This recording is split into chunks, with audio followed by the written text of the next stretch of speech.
It's Thursday, August 1st, 2019. Digital Trends Live is about to start. Here are some of the topics we'll be covering. The Samsung Unpacked event is next week, and we know they'll be debuting the Galaxy Note 10, but new rumors may indicate we all need to get used to that dongle life. And in our guest lineup today is Bobby Beckman, Chief Technology Officer for Lifesize, who will be joining us to talk about their cloud-based video conferencing and meeting room service. And Caleb Dennison will be on the show to talk about the history of television tech, in particular the screens and how we went from black and white to micro LED in a relatively short amount of time. And if you're a solo entrepreneur or freelancer, you know how difficult it can be to balance work and life. Oz Alam, the founder and CEO of HoneyBook, will join us to discuss their solution to those problems and so much more, all happening right here on Digital Trends Live.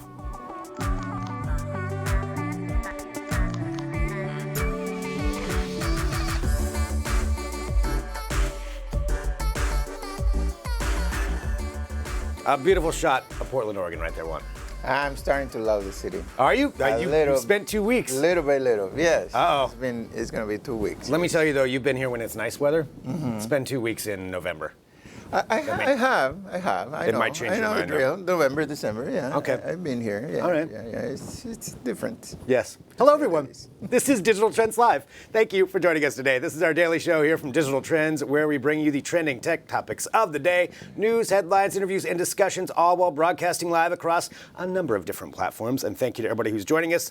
Shout out to Mike on Facebook. We're on Facebook, YouTube, Periscope, Twitter, Twitch. We're on LinkedIn Live. We're on Dailymotion. We're on Apple News. We're on 2 different mobile apps. We're on a smart TV app, and we're at digitaltrends.com/live. So that's a lot of places to find us, and thank you for doing so. Drop in your comments throughout the show. We'll have these discussions with you. But to start off, I'm Greg Nibbler, joined by Juan Garcia. Hello, Juan. Thank you. Thank you for being here today. No, thank you for having me. And once again, always a pleasure. Thank you to your fans who are joining us right now from wherever they are, all across the world. The Juan fans. Yeah, my mom is in New Mexico. Hi, Mom. Hello, Juan's mom in New Mexico. Well, Juan, let's talk about some technology. We've got a lot to cover here today, so let's go to this. Samsung Unpacked. It's happening next week. This is where they're going to be revealing some of their newest products, including the Galaxy Note 10. And we've seen some renders, we've seen leaks, we've seen rumors about this, all leading up to it. But there's one thing that is now coming out today that may signal the death of something that I like, which is the headphone jack. And it's this, there's been a leak of a dongle that is supposedly going to come with the Galaxy Note 10. We don't know that for sure, but it's an image of it that has come out showcasing that this could be the end of the headphone jack on the Samsung high-end phone, and that would follow Google and Apple, who have both done that. And if you throw in Samsung, I think that's it. I think that's where it goes. But Juan, let me ask you this. What do you have to say about this? I can confirm with certainty that the jack is gone. So there we go, happening right here on Digital Trends. Juan is... I have seen official images. So you can confirm this? Of the phone, just this morning. And yes, it is gone. The headphone jack is gone. So this is official confirmation right here on Digital Trends. Juan is confirming he has seen images of the phone. There is no headphone jack. That is huge. Yeah. And I'm sure the dongle will come. I cannot confirm that, but I'm sure they will include the dongle as any other company. Well, except Apple. Apple makes you pay for it. Apple makes for it. Yeah. Yep. Yeah. I want to know what people think about that. You know, we're broadcasting live. How do you feel about the headphone jack? How do you feel about the death of this? Because I think this signals a lot of things for the industry. If you have these high-end phones without them. Yeah. I think that's whether if you're into music, if you have high-end headphones, you hate this. Yeah. Most of the people, the regular people, we have Bluetooth, so we don't really care. So it's not going to matter that much. It's not going to matter. What it matters to me the most for this is when you want to use the jack and charge the phone at the same time. Yep. That is a problem. Yeah. And you know, I haven't seen a solution. Maybe there is some third party that's made like a double dongle but I haven't thing. seen a good one, at least not from the official companies. That one is a problem. So let's say your phone is dying and you need to use your headphones for any particular reason. The headphone that comes with the phone, because no phone comes with wireless headphones, as far as I know.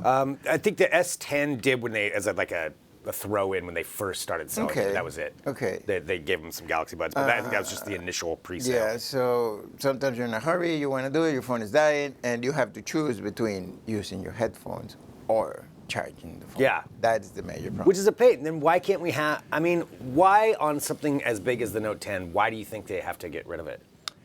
One of the things I think is it's because of the waterproof thing. Okay. Waterproof around the All right. jag, it's complicated, and that's the thing. Aesthetics, the other one. Yeah. I mean, sometimes they want to put 2 speakers over there. They want to have that stereo sound. And have that in. In the place of the jag. Yeah. I'm seeing here, Andrea is writing on LinkedIn Live. Again, we're broadcasting on a number of platforms. We are Thanks, in LinkedIn Live. We are on LinkedIn Live right Okay. now. We are indeed. And Andrea just said, I hate that. It happens all the time, charging your phone, but you can't use the headphones. See, and that's what, to me, I mean, I guess it's something, regardless of whether I like it or not, I guess I just have to get used to the fact that eventually this is going to, I'm sure, work its way down to all levels of the phones, probably down to their lower end ones too. We can say it is a digital trend. Oh, look at that. Drink at home if you're playing the game. Yeah, take a shot said of the name of the tequila. show. Take a shot of tequila. Yes, we can say that. It's yeah, if Samsung, went that direction, Yeah. we can. It's gonna happen for everybody. It's the funeral. So of we the- all of the have to Jack. start getting into the dongle business. Hit the road, Jack. Yeah. Well, that's what we're hearing about this, and the phone itself does sound pretty amazing.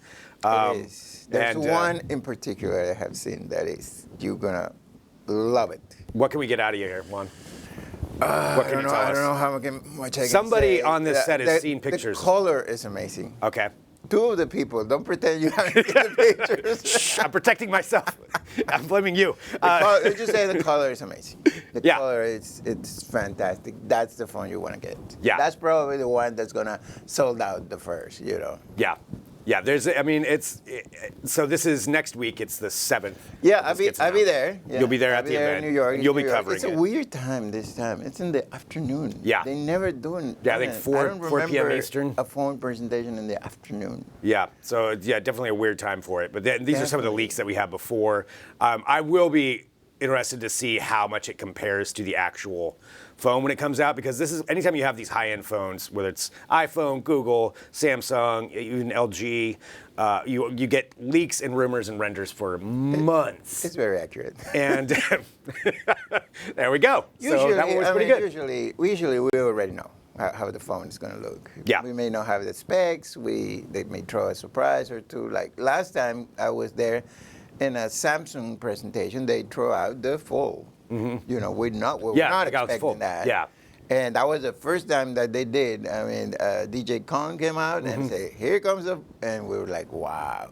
So there will be a surprise. There's always a surprise. I think there's got to be a surprise. If they're already releasing the Galaxy Tab, the S6, I could have the number wrong, but they released that already. S6, then they're going to be releasing the new, I think the new watch is going to be coming out next week. And that's all before the event. So where it's going to go from there, there's got to be something more than The Note 10. previous event with the Fold, they throw out the speaker that never came out. Oh yeah, that's right. They never actually showed up. They never actually did it. Yeah. But they always throw you something, Well, talking about, and again, we're talking about the Samsung Unpacked event. We'll be covering it extensively here. Juan will be there.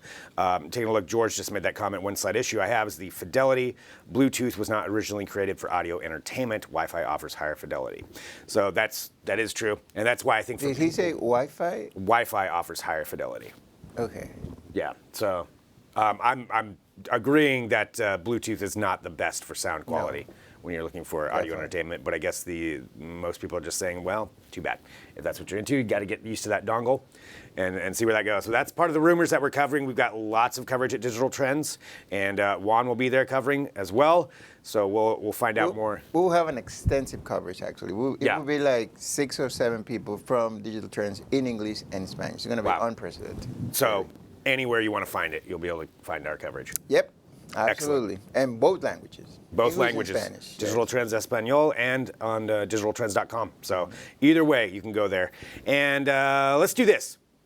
Let's take a look at some comments, because we do have our coverage everywhere, but we're also up on all kinds of different sites, and that means that people can comment, and we read those comments here at Digital Trends. This is my favorite part of the show. It's pretty fun. It's pretty fun. It depends on what's said But let's go through these. All right, we've got Jai.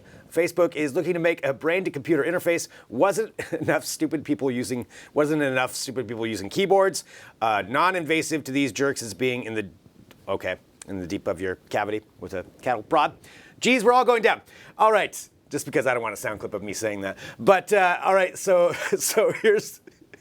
I see what you're saying there, Jai. I know where you're going with that. Isn't that Tesla the one that wanted to insert? Well, Tesla is. Well, Elon Musk has Neuralink. I didn't know that Facebook was also trying to be invasive in my private parts. Let's put it that way. Well, I'll say that. I didn't know that either. But that's certainly something that is being talked about, though. So this is a trending story about Facebook. And they have a group that's been working on brain interfaces. And they claim that they've created a way where they've actually done it, where they can read your thoughts and it will print out on a screen. They can tell what you're thinking. No. In a very limited capacity. I tell you, not going to happen. It's not going to happen, but they're saying it is. Nobody can read your thoughts. But it was limited to like an A or B kind of situation, like a multiple choice. And so I think it was like a violin or a dog. Which one are you thinking about? And then if the person thought violin, it would show up on the screen. Okay. So they were able to do it. What is that going to help with anything? Well, I don't know. I'm just saying. Let's read the next one because that one. Juan says to move on. All right, we're getting the pass here. Okay, I understand. HHGTTF, macOS, Catalina, public beta, Apple, we have a problem. I agree with other comments that it's unfair to judge a beta in this way. It's far more egregious to judge the porting of UIKit to Mac by looking at apps that don't make use of this. Juan, please interpret and let us know what you think. I guess some people try the Catalina, which I think is a great name. Is the name of my mom, my grandmother, and my great-grandmother. They have a great wine mixer as well. Yeah, it's because of the island in California, let's face it. And I guess people didn't like it. But it's true. When any product or software is in a beta phase, you're not supposed to judge it. Well, I mean, I think you can call out problems, though, can't you? Because that's why it's in beta. But they're supposed to fix it. Yeah, but that way they know what's wrong. Something like, this is never going to work. This is scrap. This is no. Let's wait until the final version, and then we can do a final judgment. Here I am defending Apple. There you are. Yeah, shocking.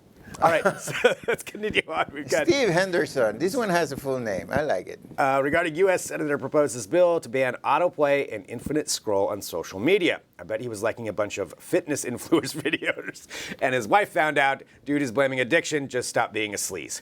I can't guarantee that, but isn't the government has better things to do? Yeah. Honestly. Well, Steve from Missouri, I'm sorry, the U.S. Senator from Missouri. Dear U.S. Senator, don't you have North Korea or Iran to think about it? And you have to think about how to play videos, really? Yeah. Not that it's a bad idea. Right. Do you think autoplay videos should be banned? But senators, please. Yeah. Do something else. I mean, I think if you don't like the autoplay videos on a website, just don't go to that site. Infinite scroll. I think we got rid of infinite scroll in our site. Yeah. No, we did. It's true. Oh, but it says on social media. Okay. Yeah. Okay. All right. Well, there it is. That Steve. That's not infinite. You stop at some point. Oh, yeah. You are. Eventually, you'll run out of posts. Yeah. If you go all the way back, I mean, you'll run out of something. Take a while.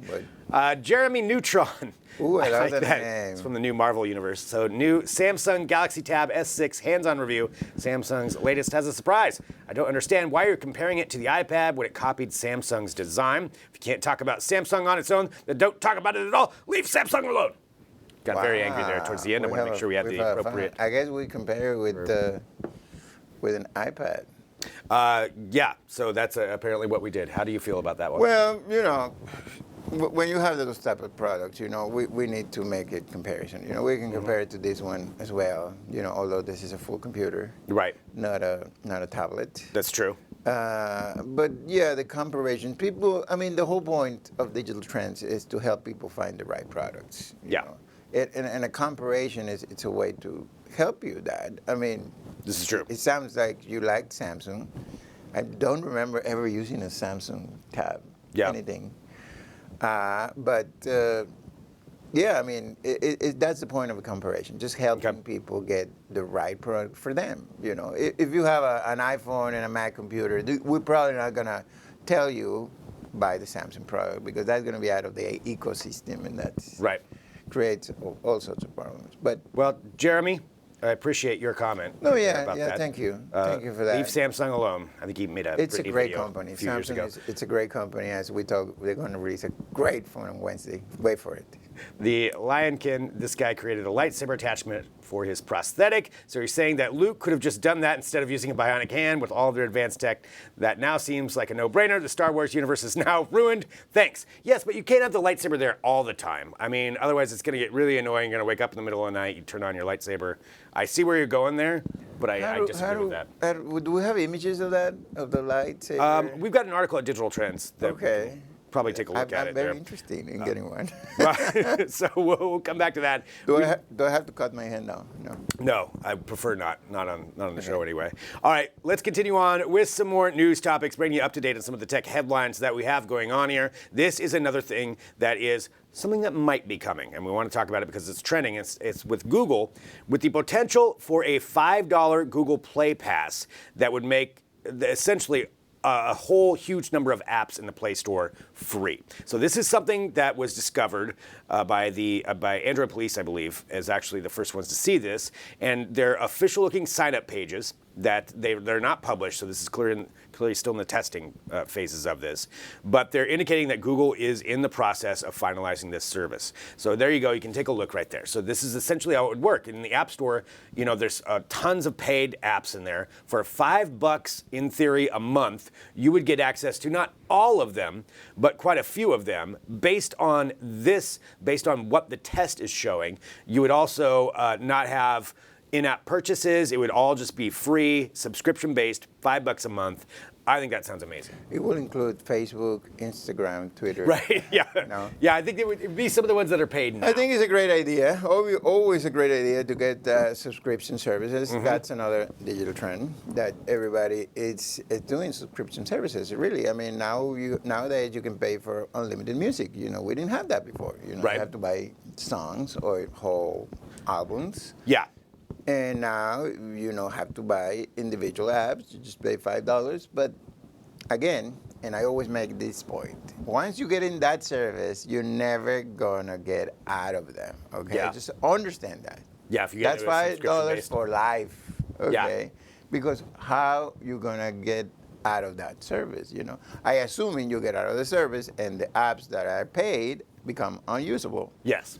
I would assume so. We don't know exactly, but I would assume so. They're not going to just give it. It's like when you get out of the music service, you know, your songs that you downloaded no longer work. Yeah. Well, I mean, I think this is a good idea. I think it would be great. I would definitely be interested in using this because there's a number of apps that, you know, I don't use because I don't want to pay for them because I'm, you know, kind of cheap too. I don't think when was the last time that I paid for an app? But yeah, I think last time that you paid for an app? Yeah. I don't know. I'm trying to think about it too. But I think part of what this is to compete against what Apple's doing with Apple Arcade. Now that's more game focused, but I would imagine this would be heavily game focused as well. No, we don't know what is included, right? We don't know exactly what's included. We don't know exactly, and probably not all apps are just going to be completely free. I would think the app maker would probably have to opt into this service somehow. Mm-hmm. Now, how they get paid on this, that seems a little suspect. I mean, there would probably just be pennies on the I see dollar. apps that cost $50, so I guess that's not going to be included. Yeah, supposedly. But this is something that they're working on. We'll see if it comes out. I would definitely be interested in this, though. I'll say right now, they would at least get me, I would try it out for a month. Yeah. To see if I like it and see if I start trying some of those other apps. Yeah, for $5, it just seems like kind of a no-brainer. Yeah. You know, at that point. But we'll see where that goes. We'll see if Apple responds with what they're going to be doing for their App Store. Again, with Apple Arcade, that's more the mobile game focused, but maybe they'll open that up as well. All right, so continuing on. We have to get through a couple more stories here before we go to our break. A couple more things to bring you up to date on these topics, and then we've got lots of interviews and coverage coming up here on Digital Trends Live. But let's talk about this. Drone deliveries, we know, are going to be a thing. It's already happening, actually, in certain places where you can start ordering things. UPS has followed in that suit. They're about ready to start making drone deliveries here in the U.S., or at least heading that way. In Switzerland, it's already happening. So there is a company called Matternet, and they have a delivery drone that's been used by the Swiss Postal Service, Swiss Post. And it's been revealed that there was an incident with this.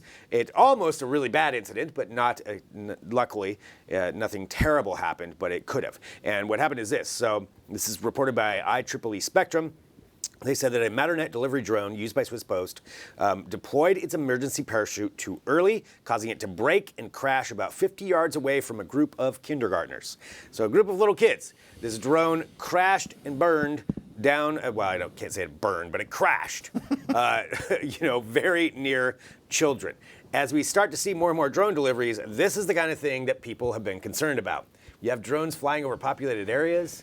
It's going to be a concern. It's going to happen.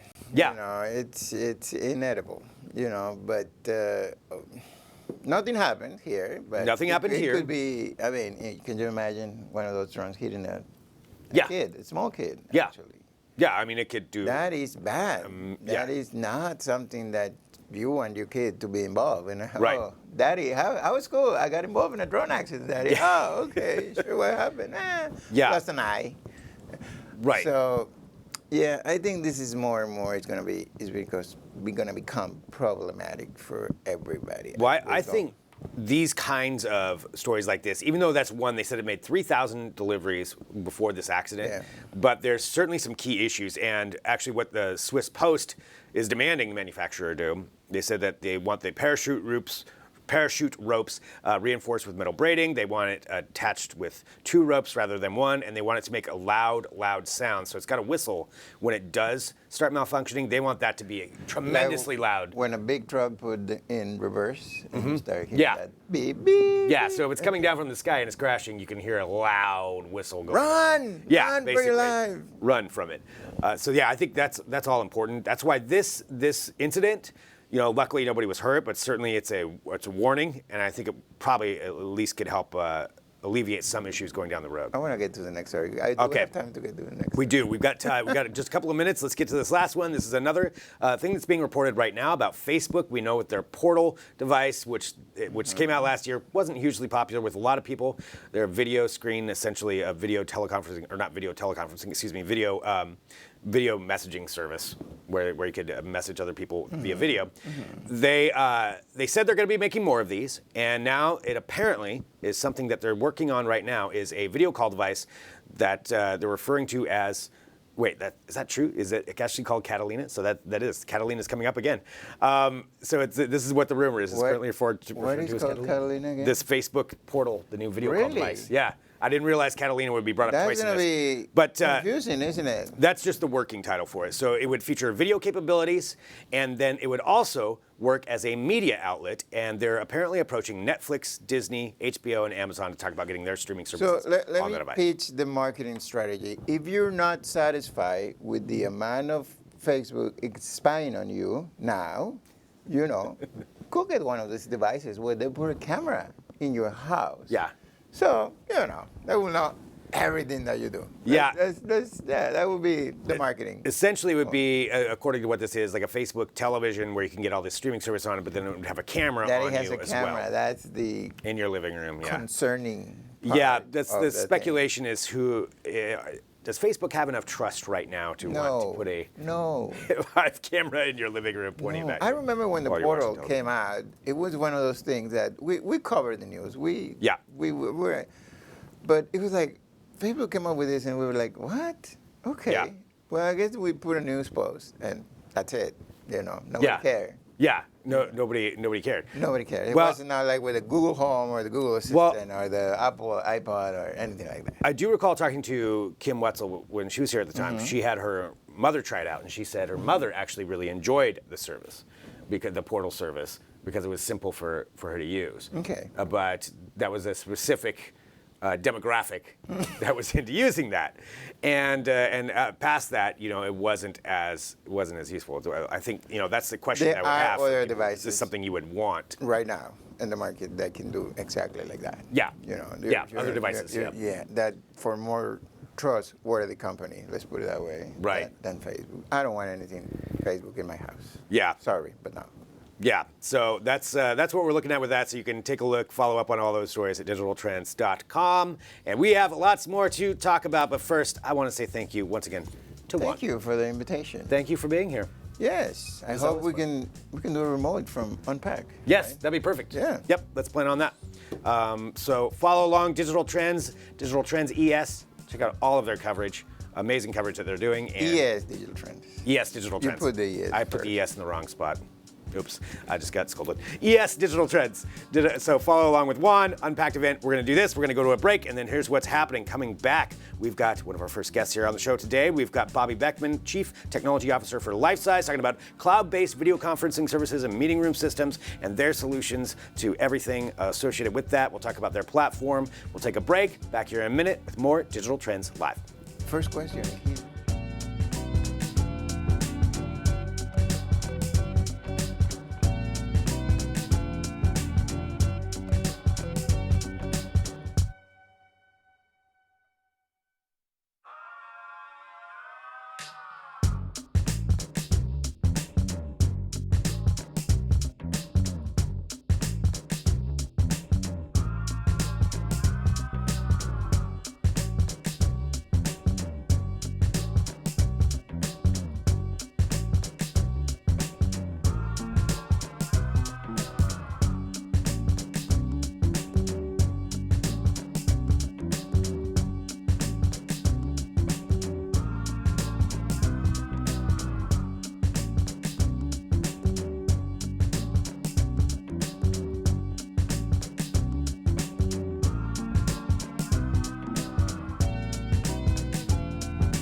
Welcome back to Digital Trends Live. Thanks for joining us. Hit that subscribe button on whatever platform you're watching on.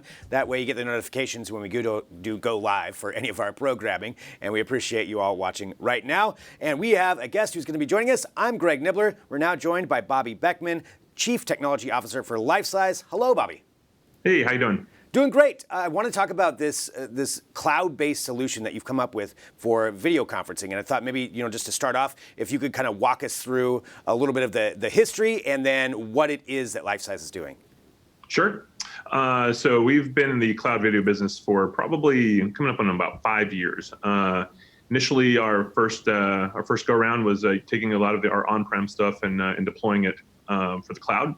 For the last couple of years, we've been building a brand new platform from all the way from ground up, deployed on AWS that rebuilt everything. So it's built for the cloud, built to be secure from the beginning, built to be high performance and something that can take us for the next 10 years. So building from the ground up, that's a tremendous undertaking to start from that level. What was it that made you want to start just from the ground up, and then we'll get into actually the service itself? Well, we wanted to move faster, right? So when you're building a service like this and you've got features to roll out and bugs to fix, you want to be able to get things out quickly. And we moved from a monolithic architecture to a microservice architecture, right? So that means that instead of one big thing that we were afraid to upgrade, we had dozens of little things that we could upgrade every day. So we do 10 times as many software releases today than we did a year ago. That's great. Let's talk about that, the security side of it, because you did bring that up, making sure that encryption is important and making sure that data is secure. That's such a huge issue across all of technology right now. What are some of the ways that you've helped to mitigate that issue? Well, number one, standards-based development, right? So we build everything on WebRTC, which is what the community builds, right? So it's started by a consortium and supported by many browsers, and it's all open source. So anyone wants to dig into how we move video across the wire, they're welcome to inspect the source code and make sure that no mistakes are being made. On top of that, we don't let you turn off encryption. Now, WebRTC kind of enforces it, but as a company, we've never really let you turn off encryption. We've had it on forever. So you can't really, the idea here is not to make the user think about it. The idea is that they should just be able to hop on, get on a call, and know that it's secure without wondering what's going on with the media that I'm moving across the wire. which is so important. That's nice. Just you don't have to worry about it. It's just working, and you're on there. Let's talk about some of the places that this has been actually utilized in the workspace, and talk about how it's being utilized, and maybe some of the important aspects that you think people should know about with that. Well, our Lifesize is used in many types of situations. Obviously the meeting space is kind of where is our bread and butter. We have an amazing set of conference room devices that you can just drop in. You plug in one wire, you're on the cloud. The days of having the big on-prem IT ceremony to get on video are over. Now it's one click and you're able to join a call with hundreds of other people if you like to. Our stuff is used everywhere. I mean, you can see us being used in medical situations. Education is a big use case for us. Financial services. We have one whole country that uses us for their notary services. Wow. So you'll see the Lifesize is you can walk into a lot of places and just see Lifesize being used, and we've even pushed it down to where just anyone can use it. If our new product Lifesize Go lets you use it without downloading things, and that's kind of the other thing. I didn't really touch on that, but having to download software is a lot of work, and you shouldn't be doing all that work to join a video meeting. So our technology is getting to the point where it should run everywhere immediately. Wherever you are, and whatever use case you have, you should just be able to want to use video instead of any other communication medium. Going to it from a company standpoint, from some businesses out there that may be wanting to incorporate this in, and talking about IT in particular, what are some concerns that IT should have or that they should be asking in accordance with communication software?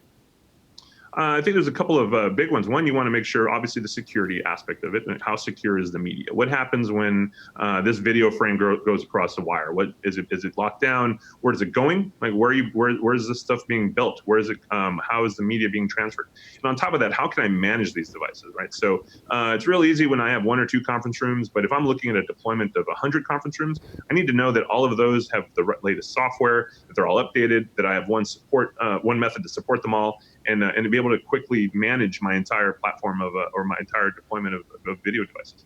And I also want to know that my users are able to join, right? So the biggest thing for the IT guy is to not get phone calls, right? So this should just be a thing that happens, and the fewer phone calls he gets, the happier he is. Yeah, and you always want a happy IT guy. That is very important.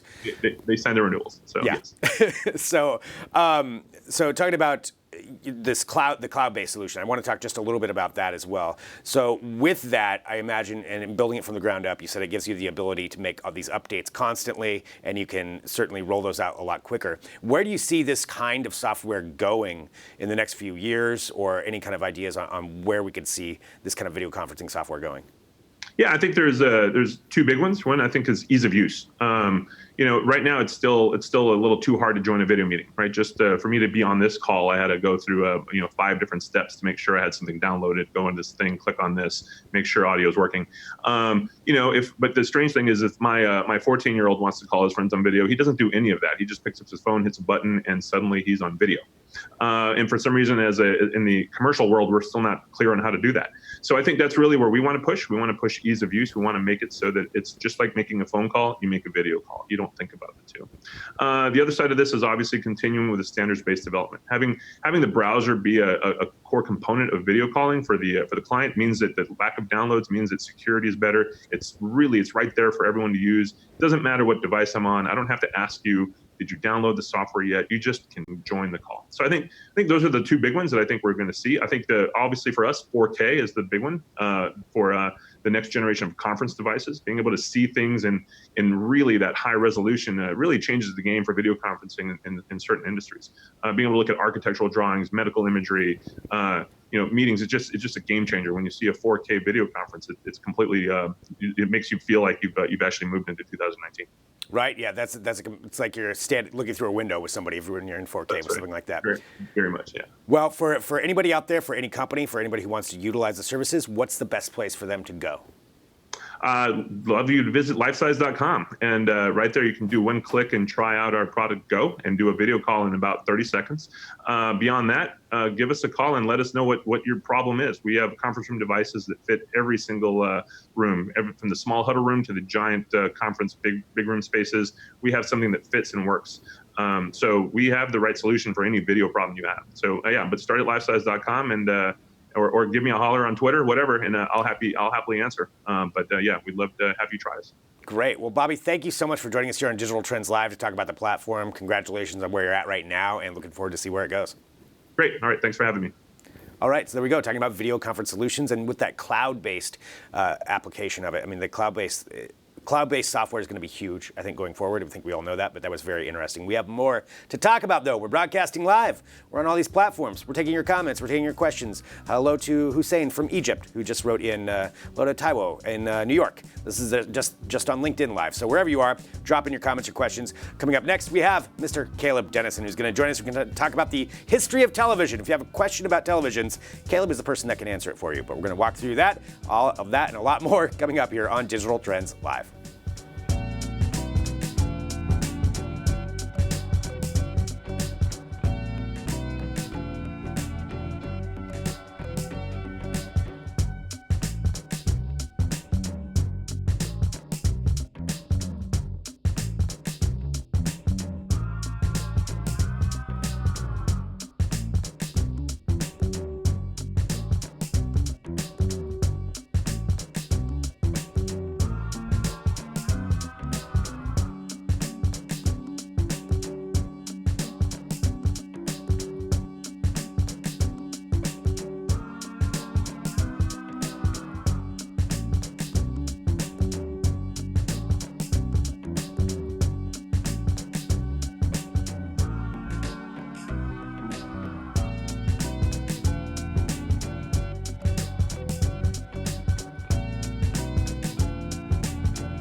Welcome back to Digital Trends Live. Thank you for finding us. Hit that subscribe button. Join us. Engage in the conversations that we're having here, talking about technology. I'm Greg Nibbler. Welcome me to the show. That's how you type. That was Caleb Dennison. That's how I type. That is. It is. With 2 fingers still. It's amazing that I get any work done around here because that's so archaic. He's very quick. Yeah. Let's talk about some TVs, Caleb. TV? What's that? Shocking news. We're going to talk about televisions. I did. I wanted to go through kind of the history of television in service of talking about where it's about to go. Because in just mere days, there's going to be a big announcement from probably TCL. Okay. Could be from some others too as well, about some pretty big stuff happening in television. So I wanted to take a minute to kind of reflect on, you know, how we got where we are now and where we're about to go. Perfect. Perfect time to build your base of knowledge before we find out whatever this reveal is. Exactly. Now, I don't know how old you are, but I'm ancient. And I grew up watching The Brady Bunch and Sesame Street on a tiny little 9-inch black and white TV. Wow. So it goes back a ways for me. Yes. Now, not all the way back when, you know, before there was color television, you know. Right. I had a color TV growing up too. But yeah, that's how things started, was with tube TVs. CRT, giant tube TVs. cathode ray tube, which was basically beaming negative electrons onto a phosphor-coated piece of glass. And that glass was, you know, bulbous. It was convex, not concave. And that's how TV kind of got started, you know. Very basic. And then after the tube TV came plasma. Now, LCD televisions had been figured out, but they were tiny. But plasma kind of opened up a whole new world, right? I remember and that plasma being a That's where we huge get deal. the term flat panel TV, which much to my chagrin, we still use to this day. Like, there's no such thing as a non-flat panel TV. It's just a TV, okay? Yeah. No, but it's a flat panel. But for those of us who remember having a tube TV, it was kind of exciting to have a flat it was a screen. big deal. Yeah. Flat screen TV. Plus, even though these guys were super, super heavy, they were still a whole lot more manageable than the tube TVs. I don't know. Yes, but plasma TVs are really heavy. They are. Plasma TVs are super, super heavy, but not nearly as heavy as my 36-inch JVC tube TV. That sucker was the reason nobody would help me move when I would move from apartment to apartment to apartment. It was freaking terrible. Anyway, so plasma came along, and that was really exciting. It had really deep blacks, and was a very beautiful picture. It was also prohibitively expensive for most folks. Yep. And it couldn't get very bright, which is no good if you're watching TV during the day and you've got your windows open. So along came the LCD TV. They finally figured out how to make the transistors work right so they could make a decent sized LCD TV. And that just changed the entire game. Like, that ended the tube TV and eventually ended plasma as well because it was so inexpensive to make. The prices got better. They got super bright. Yeah. It just made a whole lot of sense, right? And they started getting bigger and bigger and bigger, and the prices started coming down, down, down. And then along came OLED. So to review, CRT TV, there were also projection TVs, which were basically projectors that showed up on the screen. I don't count them because they're like, I don't know, they're a weird moment in history. Then you have plasma, then you have LCD TVs, which we're still using today. Yes. We call them LED TVs because they have LED backlights behind them. But Is it's that still the only difference between LCD and LED? an LED TV is an LCD TV. It's just lit up a different way. Instead of using basically like a compact fluorescent light bulb like you put in your lamp, which is how things started, we put LEDs behind them. So we call them LED TVs, but they're LCD. Anyway, enough acronyms. Let's talk about OLED. Oh no, another acronym. Sorry about that. OLED TVs are very different. They're like the biggest thing to happen in television in a long time because they kind of like plasma. Plasma was a gas, right? You kind of like neon. You put electricity to it and it glows, right? OLED is different in that it's a organic compound, but basically you put electricity to it and it lights up. And we figured out how to get them very bright. It does true black, amazing color. They're ridiculously thin, thinner than your iPhone TVs. They're amazing to look at. And they started out really expensive, but eventually they've come down in price. Now, they're still expensive though. They are. For our viewers, you're looking at a breakdown of an LCD TV right now. Look at all those layers. There's tons of them. That's a lot of layers. That's what it takes to make a picture on an LCD TV. With an OLED TV, there are no layers. So if you have just a standard television right now, an LED TV, that's how many layers are? It's a sandwich. It's a gigantic multi-decker sandwich. Wow. Whereas OLED is just a sheet of glass with a panel behind it and a few wires running to the back of it. And that's it. So they're impressively thin. The picture quality is gorgeous. There is one problem with OLED TVs, though. If you're the sort of person who puts on like Fox News or CNN on your TV and watches it 8 or 9 hours a day, and yes, there are people who do that, that's fine. I'm not judging. Maybe you have DT Digital Trends Live on repeat all day long. I don't care.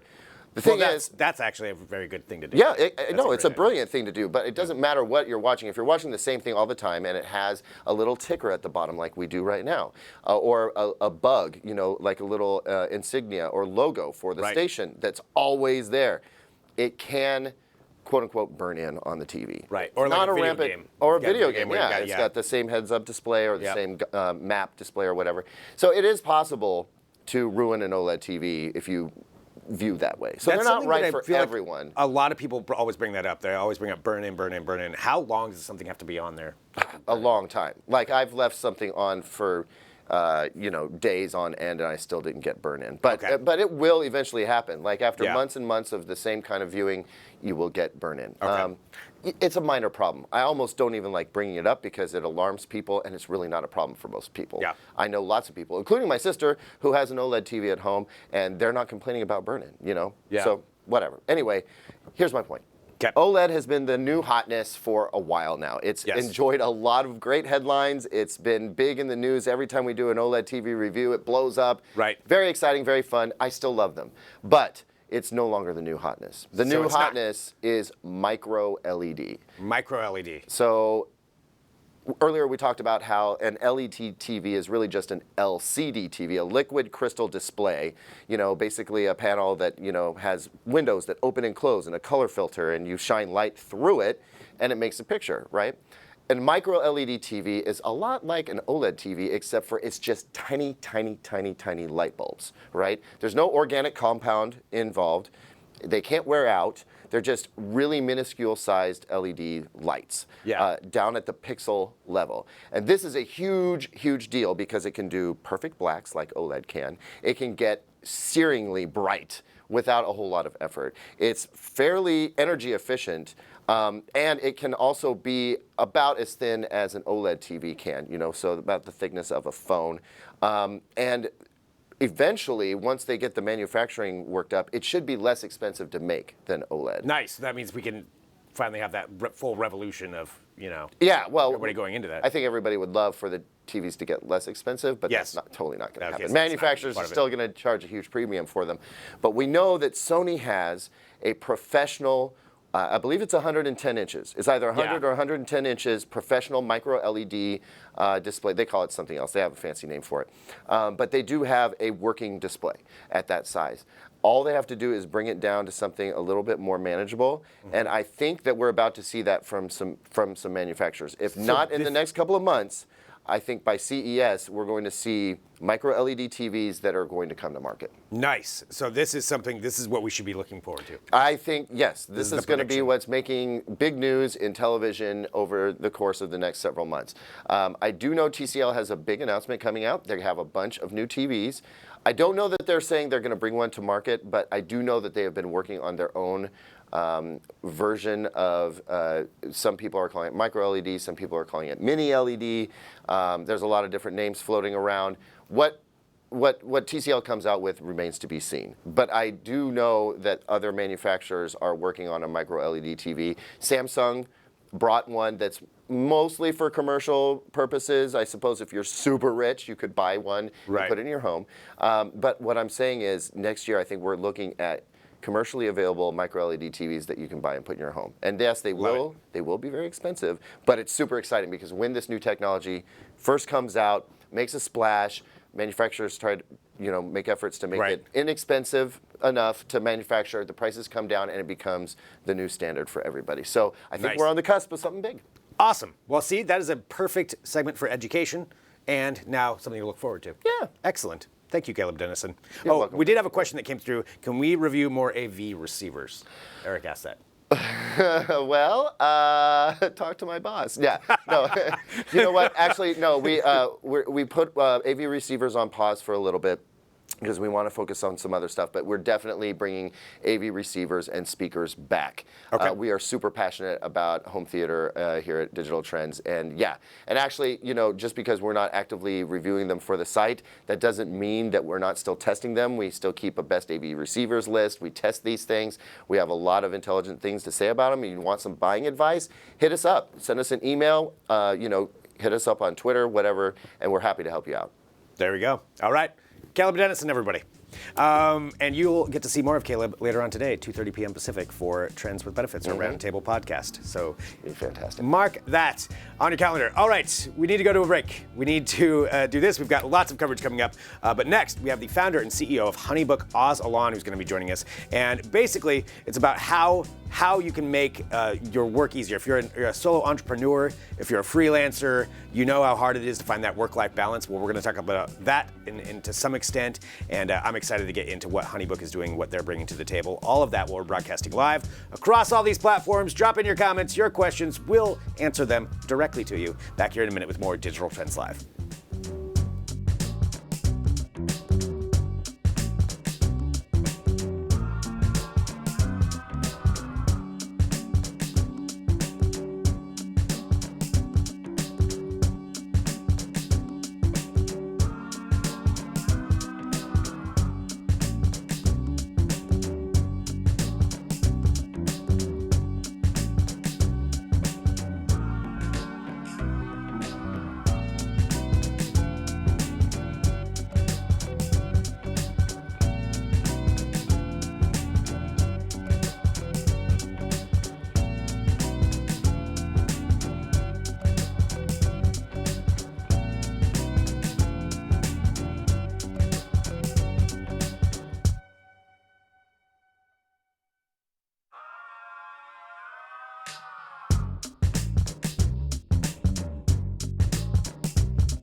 Welcome back to Digital Trends Live. We're on a number of different platforms, so drop in your comments and your questions. And we like to talk about different technology headlines that affect your life. And for a lot of people out there, I'm sure we have a lot of people who are watching who are either solo entrepreneurs or freelancers, and you know how hard that can be to figure out that work-life balance. And it takes software, it takes figuring out ways to manage that to make it work for you. And we're going to talk about some of that right now. I'm Greg Nibbler. Joining us, we have Oz Alon, who is the founder and CEO of HoneyBook. Hello. Hi, Greg. Thank you for covering such an important topic. It is an important topic. I myself have been a freelancer for a number of years, so I understand the challenges that come with that. And I wanted to talk to you now just about your platform. What was the impetus? What was the inspiration for founding this company? And then we'll get into what HoneyBook actually does. So it started 6 years ago. We are, my wife and I, both solo entrepreneurs. I owned a bar. She owned a web development studio and a web design studio. And, you know, we looked at the things that we're doing. We knew why we started our own businesses. And what we discovered is that that was not what we're doing on a day-to-day basis. We started our businesses because we wanted to serve customers. We started our businesses because we wanted to design. We loved crafting. But in the end of the day, 80% of the time, we were not doing that. We were dealing with collecting money, invoicing, you know, chasing all these like mundane things that were not part of our dream. And we wanted to solve that. Right, it's all that time-consuming stuff, but the very important part of owning a business, but it's not the fun stuff. I mean, let's be honest. So you saw that issue and realized what you were doing. So what were the next steps that you took to figure out a solution for more people? So the very next steps were, you know, we wanted to get rid of cash and checks. We thought that if we can do that, we can bring things online. And if things will be online, we'll be able to automate them and help so many like businesses out there fulfill their dreams and have that freedom. So we just went after that. And the very first thing we did was we started serving photographers. That was like the first category of small business owners. And we deployed a CRM system that helps them accept online payments and send online proposals and agreements. And we were just mind blown of the acceptance. We understood that the pain is widespread across this entire nation, and ever since we are on that mission from there to take it to a world where we can solve more and more things beyond the payment and invoicing and proposals. So let's talk about the platform itself on how it actually works. So say somebody goes to HoneyBook, they sign up. What are the first steps they go through, and what's that like? So the very first few things we would love you to do when you join us is add your templates. You know, take your agreements, your proposals, your invoices, and add them to HoneyBook. If you don't have them, we will love to give you some templates from HoneyBook. And once you have that all in one place, you're ready to go. You're able now to communicate with clients in a manner that will expedite that process, help you book more clients, convert more of these precious leads that you have as a business. But more importantly, you know, we want you to keep and maintain your identity, your brand, because we understand that small business owners care so deeply about that precious brand they built. So we are kind of struggling and solving that combination or the balance between, on the one hand, helping you automate, but on the other, reflecting your brand, your identity, and who you are. So, which is such an important thing, because you're right. If somebody's, you know, a small business owner or just a solo entrepreneur or solopreneur, I think is what you were saying. Yeah, you're very tied to that brand. It's very personal. It's very important to maintain that, but yet at the same time be able to enjoy that and still run a business. I mean, ultimately you got to still run the business. There's some interesting statistics that came over, and I wanted to talk about this too, just in relation to freelancers and solo entrepreneurs and kind of that work-life balance. Can you walk through some of that for us and why it's so important to have a good balance? So, first of all, you know, I personally believe in happiness. We at HoneyBook here believe in happiness. And in the end of the day, you know, if you follow your dream, you follow that passion, we believe you're going to be happy.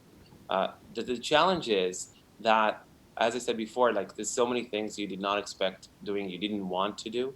And what we're seeing today is in like that crazy, super ambitious world we are all living in, solopreneurs that were seeking that freedom, that creative freedom, find themselves that they can't even take a vacation, right? So we looked at that just as an example of that moment that is so precious and so important for you to be with your family, and we discovered that 92% of these small business owners are reported that they don't feel comfortable taking a vacation, or for sure they don't feel comfortable not working while they're on vacation.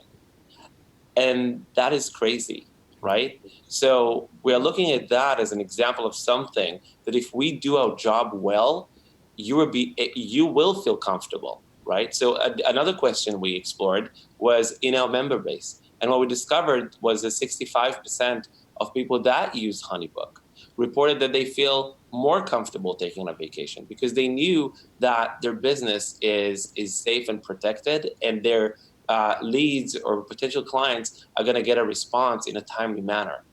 And that was one of these moments, in a company's life, that you look around you at your team members and you say, "Hey, here it is. We made a difference."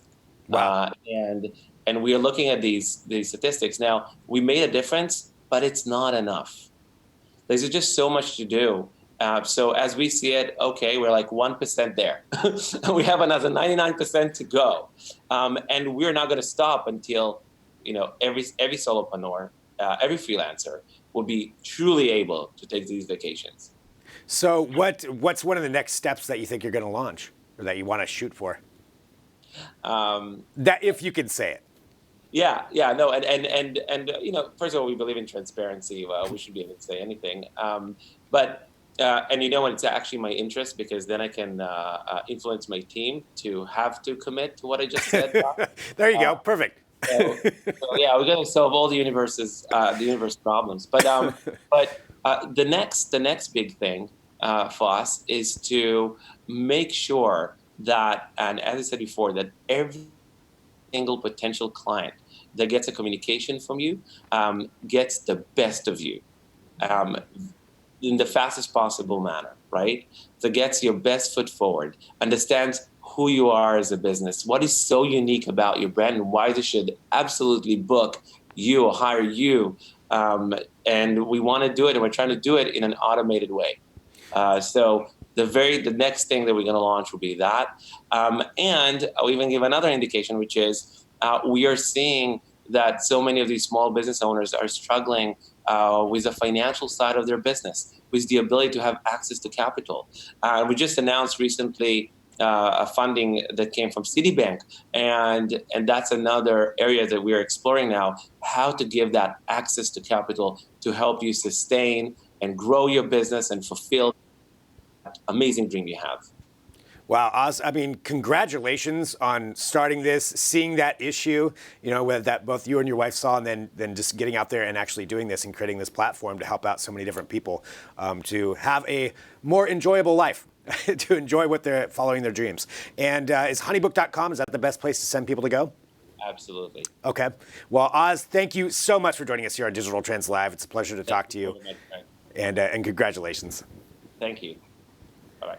All right, so that's really cool. So that is a way to help people. I know there's a lot of people out there who are probably entrepreneurs or solopreneurs, as he said, freelancers, especially in the gig economy. That sounds like it's something that could help. So that's what we like bringing you, is different interviews and discussions. We're going to take a quick break, then we're going to have some more discussions. I've got some more news for you to catch you up on, some more trending stories that we'll talk about. And then we've got more interviews on the way. I know Parker Hall is going to be joining us here at some point. But let's take a break. Back here in a minute with more Digital Trends Live.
Welcome back to Digital Trends Live. Again, thank you everyone for joining us wherever you find us. It's always great to be here with you. So we have lots of interactive content that we want to bring to you. We like to discuss things with you and like to bring you up to date on tech headlines and news. I've got a few different things I want to bring you up to date on right now. It's a little bit of future tech that's happening right now.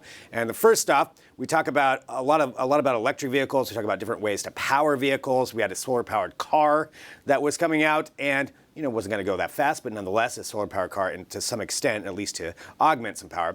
Now, we have reports of this, and we have a video of it. This is coming from China, and it is a solar-powered autonomous aircraft that has actually taken flight. So it's fully solar-powered. And that's one of the really interesting things about this. So it's called the Mosey 2, and it has completed a successful maiden flight. Its producer is OXAI Aircraft Company Limited. Probably not saying that name correctly, but nonetheless, that's not what we're worried about here. So this flight was conducted on July 27th at the Deqing County in East China. And so what the main thing here is as you take a look at that, remember, completely solar powered. So some of the key aspects of it, it's got a wingspan of 49 feet. It's powered solely by solar cells. It can reach an altitude of 8,000 meters, which is nearly 5 miles, all flying autonomously. And it can have a maximum cruise time of 12 hours at night. So it needs 8 hours to charge in the sunlight, but that'll give it 12 hours of flying time at night. That's the only statistic that we got on it. This demonstration is clearly during the day, but nonetheless, that's an amazing aspect of it. And so what they're looking at for this, what they're talking about, what it can be used for, is emergency situations, clearly. I mean, if there's some kind of natural disaster, or any kind of emergency, power and fuel can be a huge issue. And getting contact in remote areas where you have to get into, that could be a huge issue. This is something that they're working on with this. That's where they're saying it could be applied. They also said it could be applied for military reasons, for perhaps spying or anything else along those lines. But that's what they're looking at. And I think the technological side, that achievement is really incredible, looking at it from just all solar powered, all just sitting there in the sun and being able to fly for 12 hours with that. Don't know about what the carrying capacity could be, what else it could bring. Clearly cameras would be something, but having that ability of just using natural resources like the sun, that's amazing. And so that's what we're looking at right there. That is from China. This is a solar powered autonomous aircraft taking flight in China. Let us know what you think about that. All right, we're continuing on here with the show, and I want to thank everybody who joins us. Let's continue on with some more news. We have this, talking about alternative sources of energy. This is one that would be amazing if it did come to fruition, and it's from Japan. We're going over to Japan right now, and this is our researchers from Kansai University. I want to make sure I got that right. So they're taking a look at something on our vehicles that probably gets overlooked a little bit, and that is our tires. How can we generate energy with our tires? And that's what they wanted to take a look at. So what they've done is they've come up with a unique way to harvest energy from a tire, and they're actually calling it the energy harvester. So it is a small square-shaped device that would fit on the inside of the tire. So when you're driving down the road, your tires are always moving, shifting, changing sizes. They don't just stay in that one size, because the more you turn, the faster you go. When you hit your brakes, when you hit a speed bump, that's all friction that's being caused on that tire. And that's potential energy that could be captured. And that's what we're taking a look at with this. So because of that friction, they're able to put this sensor on the inside, and it can convert that friction into electricity. Now, it's a small amount of electricity, but nonetheless, it's generating power where there would be nothing. There would be nothing that's utilized out of that. That's a perfectly great spot to use technology. That is what technology is for, finding out different uses for things that we're not even thinking about. So this tire energy harvester is pretty amazing. Now, there's some of the things that they said that it could do. Since it's not generating a ton of energy, you're not going to be able to power your car off of this. But what you would be able to do to augment your driving ability is, they were saying, taking a look here at some of the things, you could feed electricity to a tire pressure monitoring system. You could have automatic indications if your tires are out of balance, if one's getting a little bit low, if you need some more air, like all kinds of different things with that. A suspension issue. different things that would actually help you out a lot that normally you would have to go into a mechanic or you wouldn't realize could be doing damage to your car. Those are some different examples that they said of what this could do, of being able to generate that energy there and then power itself, power its own sensors to bring you that information into your car. And I think the more that we see vehicles being with electric vehicles, we see more computer interfaces in all kinds of vehicles. I mean, basically that's what your car is at this point, is a giant computer. Why not have the tires be involved in that too and generate some energy? And so that's what they're taking a look at with this. Again, the energy harvester. Now, it's not ready for mass production yet. But they're hoping within the next few years that it'll be part of this kind of revolution that's going on with tires. There's actually a few other companies working on some things like airless tires and adding in technological aspects to the tires on your vehicle. I think it's great. We'll see where it ends up, but I would definitely want that for my car. All right, final thing that we're going to bring up here for some tech headlines and news, and then we're going to have another interview coming up here in just a minute. Wanted to do this. I have to talk about some space news. You know, if you watch this show, I love talking about space technology. And we're talking about the Mars Rover, which is going to be coming up. And I've got something actually special about that you could be a part of this in a way. I'll explain. So the Mars Rover is going to be part of this 2020 mission that we're sending another rover to Mars. You know, but previously we've had a bunch of them that have gone up there.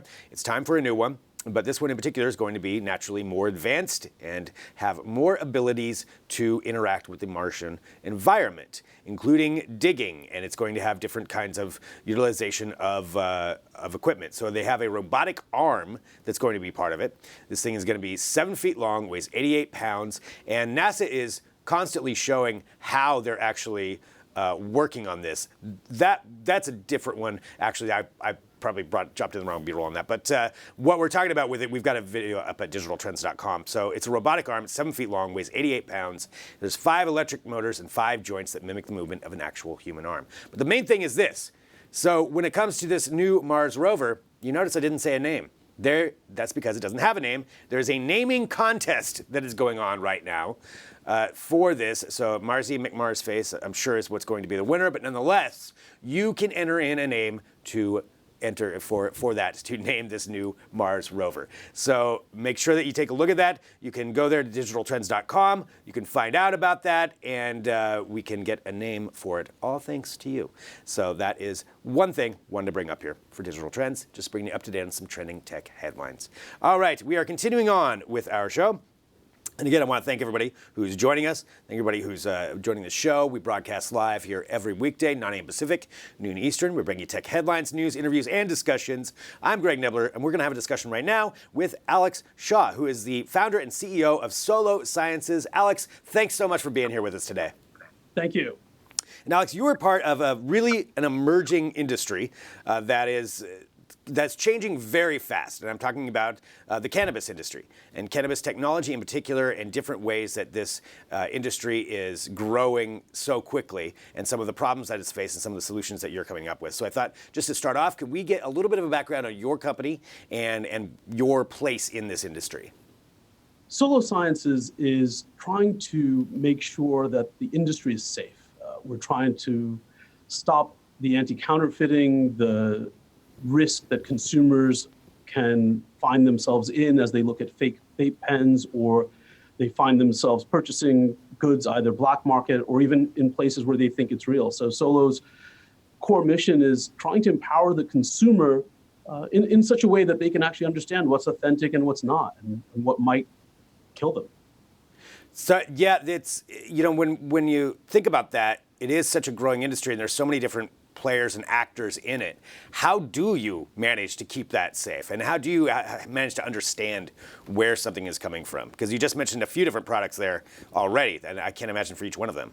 Yeah, I mean, for us, our core product, and I sort of, little thing to show you is if you look at this little symbol that says Solo on it, this is kind of an example of a CBD strip, but if you look at it, the Solo encoded sign is a gateway to transparency. It means that you can pull out your phone, you can wave it over that cryptologically secure symbol, and very quickly understand if it's true or false, if it's fake or real, and what's inside it, what actually happened at the testing lab, what does it possibly do to you?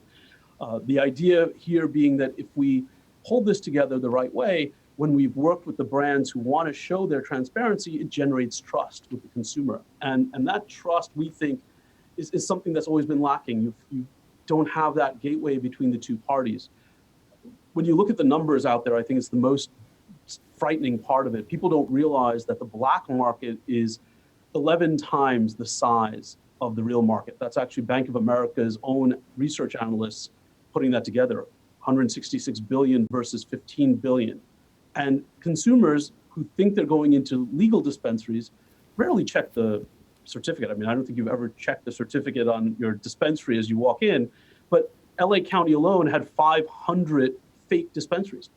Metal detectors, you walk in through the door, you get your license photographed, you got the bouncer, and you think you're buying products that you recognize, brands that have invested millions, and it's fake. And it may have pesticides or something far more nefarious. 500 in LA alone? Alone. This was an NBCI study in just May. They shut down, they said greater LA County area, if you go to the region, 1,400 fake dispensaries in a legal state. And this is where you could just walk in and think everything is safe. I mean, it's a legal state, right? What's the... So what is your process? Let's walk through what that is for Solo and how you certify it. Because you said you could trace it all the way back to the grower and yes. What they used for it. So how do you go about that? So I think what's interesting is never before, there are kosher marks and there are GIS certificates and there are other marks on packaging, but never before has the mark been interactive or cryptologically secure. And that's what we are, right? We're a cryptologically secure token right on the package itself. And when you think about it, we serialize every single package, right? The entire supply chain verification takes place because if you know if the grower knows and has to prove to the state where they grew it, where it was produced, what was inside it, wouldn't it be great if the end user was empowered to know that information? And that's what we do, right? That's the part that we add that no one else really does, which is how do you go from not seed to sale, but sale to self? And how does that person really start to control their data, right? How do they look at that mark that you see on the screen right now? And how do you take that and say, wow, I know what this cannabis is, I know where it came from, and more importantly, I feel safe that someone's gone through the machinations of actually making sure it's okay.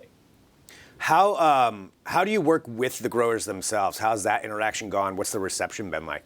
It's been great. We've got 53 brands on. The first 1.2 million units are going to be out this coming month, and 9 million units are slated for this year.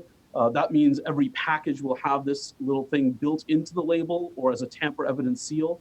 We work with them in a very simple manner, unlike holograms or things that are what we would say innately active, where you steal the hologram and suddenly you've stolen the authenticity. Ours are only validated using a very simple app, a few milliseconds, and it tells you what it is. So we go to the growers or the producers and say, put this on your packaging. And when you've got the lab reports, tell us what the lab report is, and we will associate the lab report to the symbol on the fly. And now we can track all the way down to the unit. And in fact, if you scan it, and God forbid there's some problem, we can even Amber Alert you in a way to recalls or issues with products. It's something for the first time where the user has gotten more power in their hands than ever before. And I always say it's kind of because we were like the Emperor's New Clothes kid, right? We didn't go in thinking about how do you make a cryptologically secure thing. We said, how do we protect ourselves? We have backgrounds from the government agencies. We've got hackers on our own team, but we wanted something where we can build that loop and give them a way to really learn about what's happening to their own consumers. So I think the brands love it. Yeah, that's great. And it's something that certainly I didn't even think about, how important that is. And certainly didn't realize how much the black market is still a part of it, which means you can't verify that stuff. So having something verified seems like that would be very important when it comes down to it. So looking at, where you are now, how do you see this industry as a whole adapting and changing? Is it receptive to technology, or is this going to be an issue for a while when you have such a strong presence of unregulated? I think the regulated people are investing millions upon millions of dollars to build a real industry. I always tell folks, cannabis is not a new ingredient. It's like we suddenly introduced the cow. Right. When the cow showed up, it was like you have everything from leather belts to milk to like steaks to burgers, whatever. I mean, cannabis is going to be in everything, what you put on you and in you. The players in that industry really know that they're going to be shepherding this in a way where their reputation over time is marked on how they start the genesis. They don't want Upton Sinclair's The Jungle. They don't want the scandals to happen. And if they basically figure out something that they can do well and work in partnership with someone like ourselves, they're all for it. In fact, I know many of the leaders, so many are on board, others are getting on board. I think it's also incumbent on users to turn around and say, listen, we want transparency. We want this not to be something that we look back and regret when we have a chance to do it right the first time. How many different places are you in right now? So if somebody, if they're in a state where this is legal, if they walk in, what are the chances they're going to see a Solo branded product? So you'll start seeing them in about the next month. It's actually going to be in 15,000 convenience stores. The first product is a CBD strip. It's like a Listerine strip. 1.2 million of these are going to be out there. Our partner, Vertical Wellness, has really revolutionized how this one's going to work. They expect this to just be something you pick up and you can get nearly anywhere. And that launch is massive. We've got another partnership that will put us in 13 countries. It's something that's quite global. So what you're seeing is just the tip of the iceberg. We've got a major announcement that will be coming out. Can't give it to you yet, but that will put us on about 200 million packages in the next year. And we're looking at anything that you put in your body or on your body. We want to get that user, the reason it's called Solo, it's about them. We want that user to feel empowered. And it's about making sure they can hold the manufacturers to task and do it in a very dynamic, interactive way. Well, that's such a tremendous thing that I think, people will be very receptive to. And like you said, you're building the industry right from the ground up. So starting off with those kinds of protections, that's a great way to go about it. And Alex, I want to say thank you so much for joining us here to talk about this too. So for people, when this starts rolling out, they just download the app. How do they get involved with it? So the app is available actually in the App Store. It's beta, but people can see it. Live will be in another week or two. You can scan, you can look at different products in there. It's got a few other little quirks to help give you a little bit of AI. We've got this feedback loop. We find that quite exciting. It's just to give you an idea, to give feedback, and you want to tell the manufacturer how their particular cannabis product made you feel. Instead of asking how focused you are, we've got a little eye chart that you make blurry or focused, right? So it's kind of cute. And that gamification can earn you rewards, can earn you incentives. And again, remember the beauty of the fact that every package is uniquely identified, serialized in every single way, means that they can even hide golden tickets. I don't know, maybe there's some secret tickets to a concert or something buried in one of those packages. There we go. I think that's the best tease that we could do right there. Well, Alex, thank you so much for joining us here to talk about this. Tremendous, really exciting to see where it's going and helping to regulate this new industry. Thanks for being here on Digital Trends Live.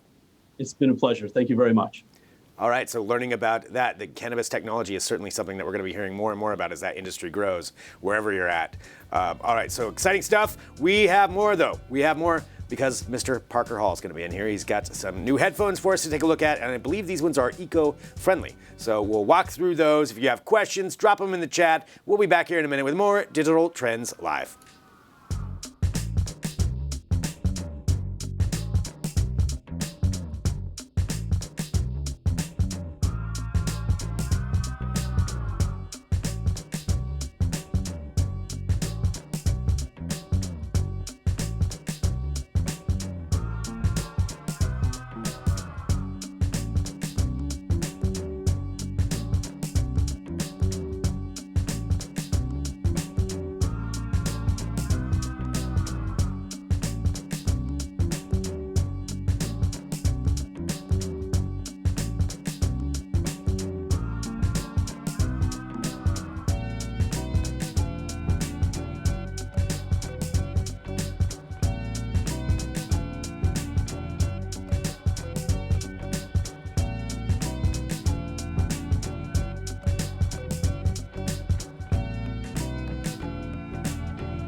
Welcome back to Digital Trends Live. Thank you for joining us here on the show. Again, really do appreciate it. So share the show, hit that subscribe button, get your notifications every time we do go live. And we're live right now. I'm Greg Nibbler here with Parker Hall. Hello, Parker. Hey, how's it going? Good, doing well. Welcome back to the show, Parker. Let's talk about some headphones, shall we? Okay, let's do it. Okay, all right, we're gonna do it. We're just gonna do this right now. All right, So so people have questions. Now's the time to get them in here. But what are we looking at today? All right, so these, in this unassuming case, I have a very pretty pair of headphones. The House of Marley Liberate Air. They are House of Marley, which is believe it or not, a brand that is licensed by the Marley family. Oh, really? Yep. So they're an eco-friendly audio brand, and you might think like, oh, just another weird Marley branded thing, but this company makes insanely good audio products. And this is their first pair of true wireless headphones, and we're pretty excited about them. So not only is it true wireless, but yes, this eco-friendly side of it too. Yeah, so as you can see on these headphones, they are coated on the outside with bamboo. Even the case features bamboo. Bamboo is obviously a grass that grows fairly sustainably when you compare it to like plastic or wood. Oh, yeah.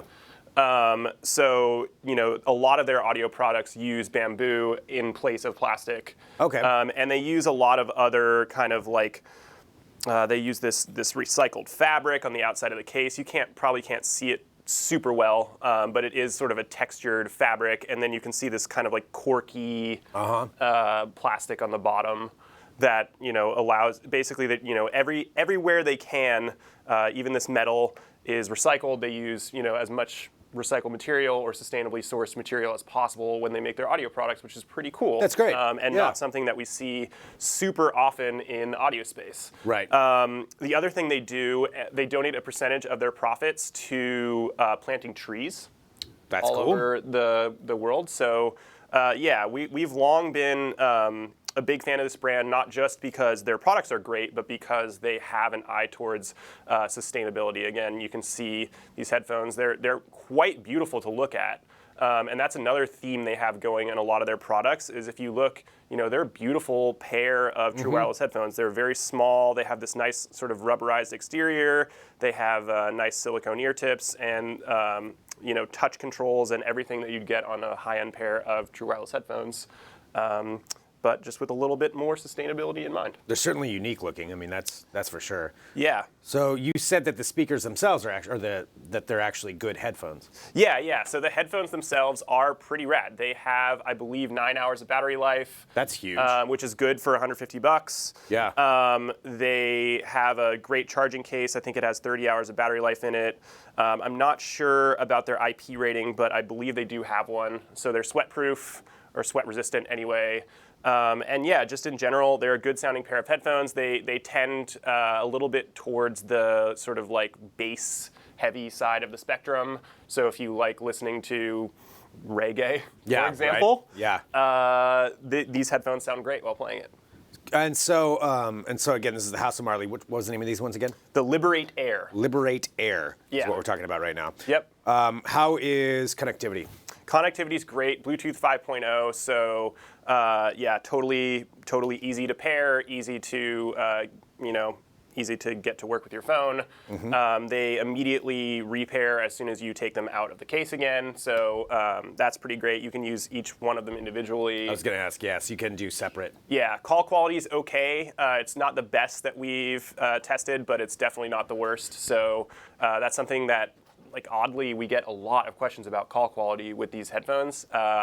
I personally don't make a lot of phone calls, I guess, anymore. I mean, I do see a lot of people who are talking through there. Yeah. So I would say it's like close to AirPod quality, maybe not quite as good because the microphones aren't like dangling down as close to your mouth as they are with AirPods. Yeah. But yeah, they definitely perform great in just about every setting. I've taken them on a few long runs, and you can see they still look absolutely beautiful. no wear and tear so far. So. Do you have options for the silicone for the ear tips? Yeah, they come with a couple different sizes of ear tips. So, Yep, you can find a pair that fits you. They are a little bit on the bulky side when it comes to like how they actually fit in your ears. Yeah. So that's something that if you know that you have small ears, maybe consider. We always recommend trying to, like, if you have friends who own headphones, or if you can go to a store and try them on, which is kind of a weird thing to do. Yeah. Do they let you try them on? But at least like go and try to take a look at the sizes of true wireless headphones if you know that earbuds don't usually fit you. Right. But for most people, like I am a perfect reviewer in many ways. Oh, But wow. One of the ways in which I'm a perfect reviewer is that I have very medium, very normal sized ears. And I guess that's something you would learn about yourself. Yeah. As after testing not a bunch sure. of headphones, which is something that I can't say about all reviewers. But in my case, Is this on your resume? Like on your medium. LinkedIn? I'm a medium, very normal.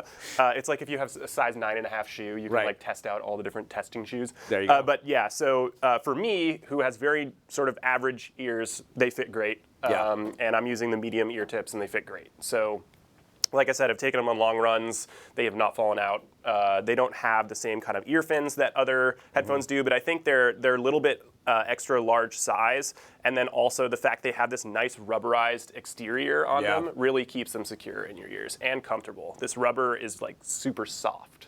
I gotta feel it. Yeah, if you want to feel it. It's a very soft kind of rubber exterior, That feels very which makes it comfortable. nice. And also, aids in sweat resistance and waterproofing. So when are these out, and do we have a review up?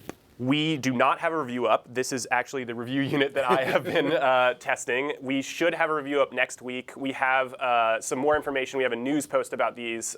The embargo lifted yesterday, so these are like Nice. very, These are brand very new. recently announced. I believe that you can pre-order them on the House of Marley website already. They'll probably ship pretty soon. Yeah. But yeah, great pair of headphones so far. We're very excited with them, and especially from the eco-friendly aspect. We're increasingly wary of true wireless headphones because they, in many cases, aren't the most environmentally friendly product. They have a very short lifespan, and some of them don't have batteries that are very easily replaced. And so it's nice to see a company develop a product in this space that's designed and built from sustainable materials, and that's designed to sort of have less of an impact on the environment. Right. Yeah, that's great. So those are the House of Marleys, and so we'll have the review up next week. Yeah. Cool. Well, Parker, thank you very much, as always, walking us through some new wireless earbuds, and we have covered a lot of stuff here on the show today. Just going back to the beginning, we have Mr. Juan Garcia in here. Juan is always fun on this show. He's never shy of his opinions, and he also told us a little bit about the Samsung Galaxy Note 10, and as he left here, he's like, not sure if I should have said that. But so, nonetheless, that's why you get an exclusive if you watch through there. We had, talking about that, and this was Samsung Unpacked coming up. We had Bobby Beckman, the Chief Technology Officer for Lifesize, talking about their video conferencing cloud-based solutions. Caleb Dennison for the history of television, and a hint about what's going to be coming out very soon in TV. So that was great. We had Oz Alam, the founder and CEO of HoneyBook, coming up with solutions for entrepreneurs and freelancers to help make your life easier. Very cool with that. Alex Shaw from Solo Sciences, talking about cannabis technology and verifying where your cannabis product comes from. That is a very important thing that we just learned about. And of course, Parker Hall here with the House of Marley Liberate Airs, the wireless earbuds right here on the show. We have covered a lot today, and we'll be back tomorrow covering more. And that's why we're here every single day.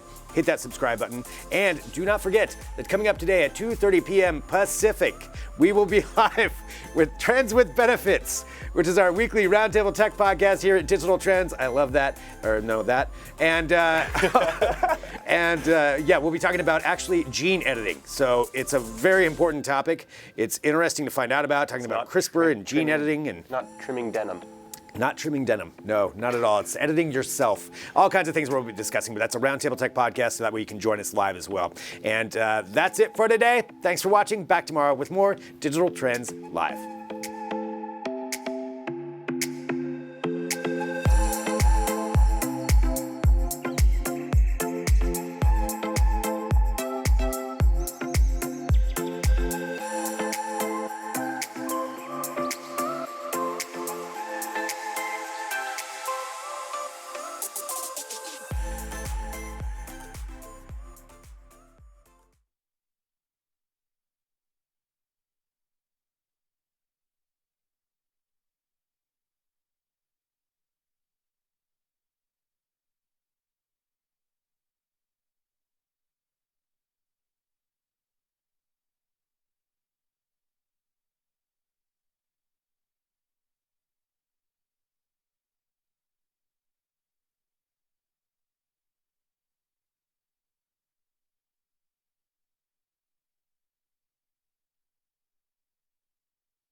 Get you all this stuff.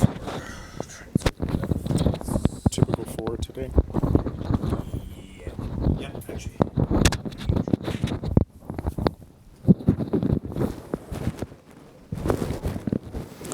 Can you hear me? So part of it is the way it's looped, it might have been pushing up against his shirt.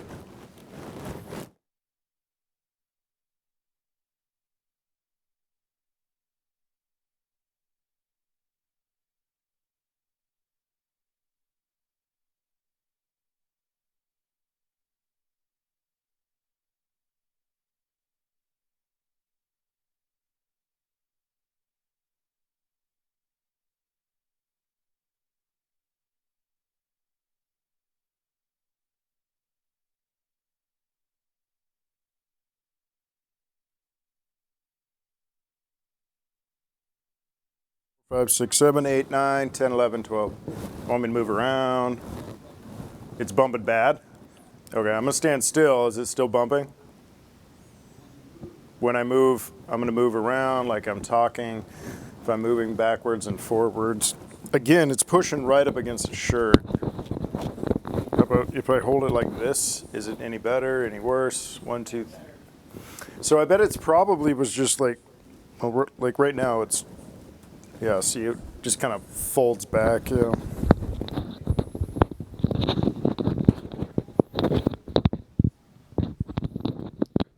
Hold on.